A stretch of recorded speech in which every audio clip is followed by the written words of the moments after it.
স্বাগতম সবাইকে। আজ আমরা বিশ্লেষণ করব ভারত বনাম বাংলাদেশ এই মহা ম্যাচের ইতিহাস, তাদের পারফরম্যান্স এবং আজকের ম্যাচে কি আশা করা যায়। যদি আপনি ক্রিকেটের শৌখিন হন তাহলে এই ভিডিওটি মিস করবেন না। Test match. ভারত ও বাংলাদেশ 15টি টেস্টে মুখোমুখি হয়েছে, যার মধ্যে ভারত জয় পেয়েছে 13টি। দুটি ম্যাচ ড্র হয়েছে। বাংলাদেশ কখনো টেস্টে ভারতকে হারাতে পারেনি। ODI match. মোট প্রায় 42টি ওডিআই ম্যাচ হয়েছে। ভারত জিতেছে প্রায় 32 থেকে 33টি।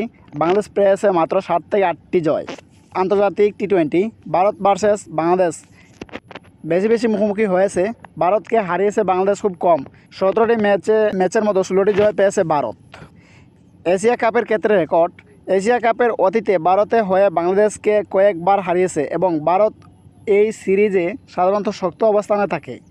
উদাহরণস্বরূপ, এশিয়া কাপ 2016 এর ফাইনালে ভারত 8টি উইকেট জয় পেয়েছিল, বাংলাদেশ হারিয়েছে। আবার এশিয়া কাপ 2018 এর ফাইনালেও ভারত বাংলাদেশকে 3 উইকেটে হারিয়েছে। ব্যাটিংয়ের দিক থেকে ভারত দলের ব্যাটিং লাইন আপ সাধারণত গভীর। শুরুর ব্যাটাররা ভালো শুরু দেয়। মিডল অর্ডার ও ফিনিশিং পার্ট গুরুত্বপূর্ণ ভূমিকা নেয়। বাংলাদেশ মাঝে মাঝে বড় পার্টনারশিপ গড়ে দিতে পারে, বিশেষ করে যখন স্বাভাবিক আউটফিল্ড বা পরিস্থিতি সহায়ক হয়। কিছু ব্যাটার যারা অতীতে ভালো করেছে। ভারতীয় প্লেয়াররা যেমন শক্তিশালী, সিনিয়র ও মধ্যবয়সী খেলোয়াড়রা ভালো স্মরণযোগ্য পারফরম্যান্স দিয়েছে। বাংলাদেশ থেকে কখনো কখনো নতুন ক্রিকেটাররা অবাক করেছে।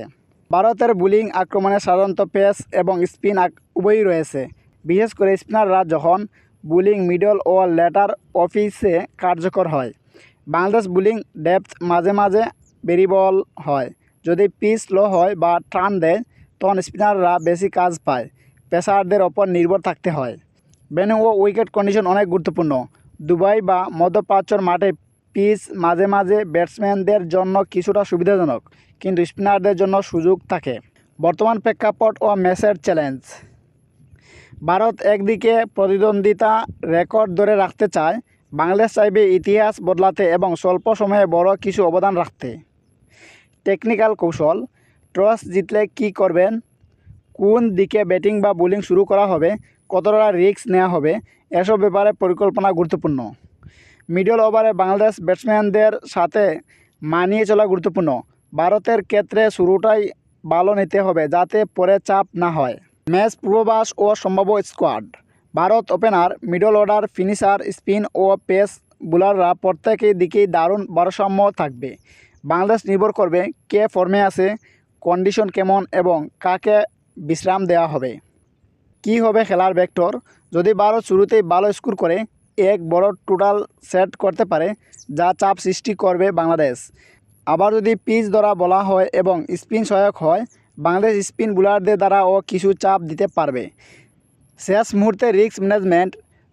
শেষ 4-5 ওভারে কতটা হানি, কতটা রক্ষণাত্মক ব্যাটিং করা হবে ম্যাচের ফির পরিবর্তন করতে পারে। সম্ভাব্য ফলাফল ও সিদ্ধান্ত।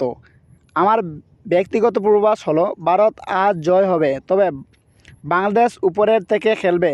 যদি বাংলাদেশ শুরু থেকে খুব ধীর অথবা চাপ অনুভব করে তাহলে ভারত দ্রুত দফায় দফায় উইকেট নেবে। তবে যদি বাংলাদেশ প্রথম 5-6 ওভার ভালো খেলতে পারে এবং কিছু স্পিনার উইকেট নিতে পারে তাহলে তিনি ম্যাচে ফিরতে পারবে। এই ছিল আমার বিশ্লেষণ ও পূর্বাভাস। আপনারা কি মনে করেন আজকে কে জিতবে এবং কেন, কমেন্টে জানিয়ে দিন।